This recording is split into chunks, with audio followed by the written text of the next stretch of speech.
Both COPD and asthma affect your breathing, but they're not the same. COPD stands for chronic obstructive pulmonary disease. It's a long-term lung condition that makes it hard to breathe due to permanent damage in the airways and lungs. It includes two main conditions: chronic bronchitis, long-term inflammation and mucus buildup in the airways; emphysema, damage to the air sacs in the lungs. The main cause? Smoking, but long-term exposure to air pollution or workplace fumes can also lead to COPD. Asthma, on the other hand, is usually triggered by allergies, exercise, or cold air, and involves reversible airway narrowing, meaning symptoms come and go.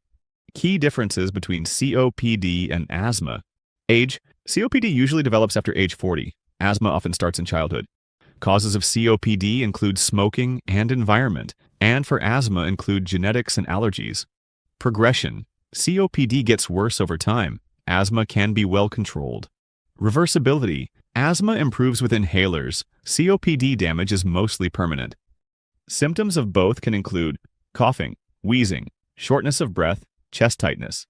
Treatment for both include inhalers, bronchodilators, steroids, lifestyle changes, quit smoking, avoid triggers, oxygen therapy, or pulmonary rehab for COPD.